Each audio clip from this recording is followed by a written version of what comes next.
कोलकाता में हुए निर्भया कांड जैसा ही वारदात किसी से छुपी नहीं है। इस घटना को देखने के बाद हमें फिर से दिल्ली वाली निर्भया कांड याद आ रहा है। आखिर हमारी बेटियों के साथ ऐसा क्यों हो रहा है? इस तरह की बेटियों के साथ दरिंदगी करना आखिर कहाँ तक सही है? दोस्तों, आज हम बात कर रहे हैं कोलकाता में हुए लेडी डॉक्टर के रेप कांड का।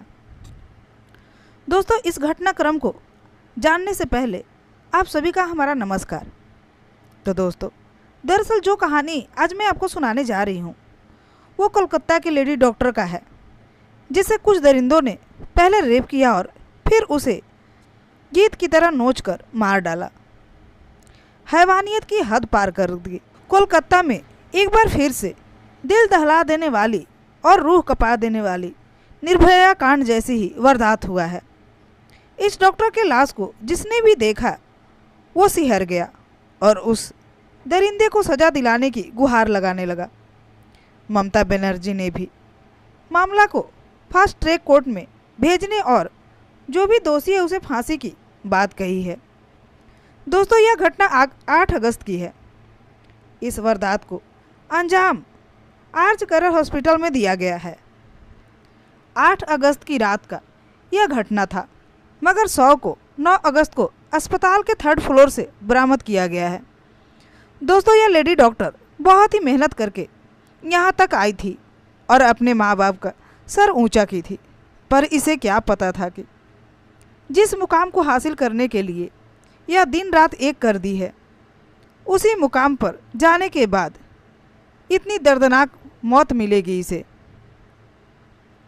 दोस्तों, आपको बताते चलूं कि इस लेडी डॉक्टर की उम्र मात्र 31 साल थी।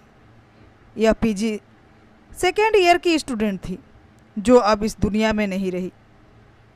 आखिरकार इस डॉक्टर ने क्या गलती की थी कि इसे इतनी दर्दनाक मौत मिली?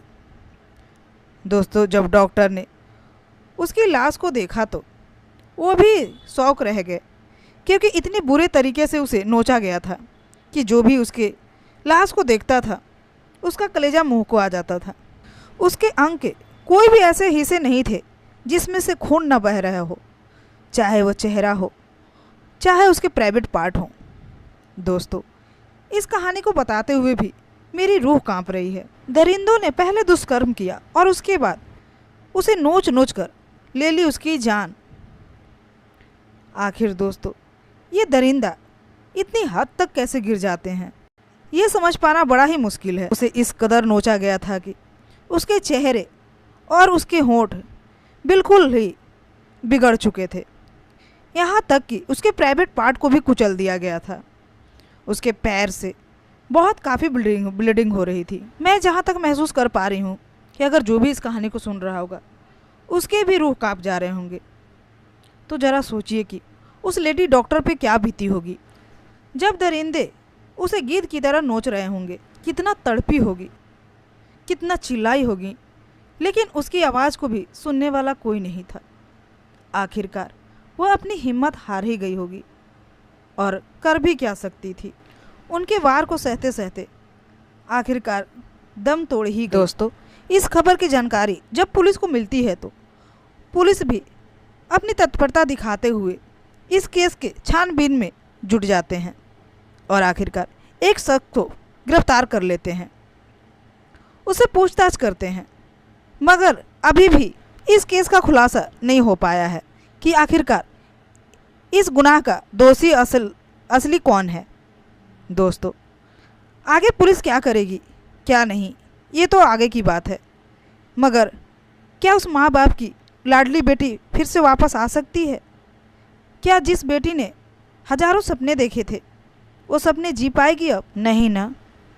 दोस्तों, ज़रा सोच के देखिए कि ये दरिंदे आखिर आते कहाँ से हैं और इस तरह की दरिंदगी करते कैसे हैं? ये हमारे ही बीच के होते हैं और इस तरह की घटनाओं का अंजाम देते हैं। इस दौर में समझ पाना बड़ा मुश्किल है कि कौन सही है और कौन गलत, कब कौन दरिंदा बन जाए, किसी को कुछ कहा नहीं जा सकता है। दोस्तों, इस घटना को सुनाने का मेरा मकसद किसी को दुख या ठेस पहुंचाना नहीं है, बल्कि आप सभी को जागरूक करना है कि हमारे समाज में जो भी ये दुष्कर्म हो रहे हैं उससे कैसे बचा जाए ताकि हमारी बेटी बहू सुरक्षित रह पाए। दोस्तों, आजकल के युग में कब कहाँ क्या हो जाए समझ पाना मुश्किल है।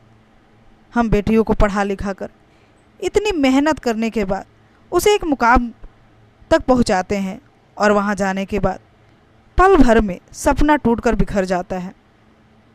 दोस्तों, अगर आप चाहते हैं कि इस तरह की घटना ना हो तो आप कमेंट में ज़रूर बताएं कि इस दरिंदे के साथ आखिर क्या होना चाहिए। अगर मेरी माने तो उस दरिंदे को भी वैसी ही सज़ा मिलनी चाहिए जैसे कि उस लड़की के साथ किया गया है, क्योंकि जितना तकलीफ़ उस लड़की को दिया है उसने, उससे कहीं ज़्यादा उसे तकलीफ़ होनी चाहिए। तब उसे समझ आएगा कि किसी लड़की के साथ इस तरह की दरिंदगी करने का क्या अंजाम हो सकता है।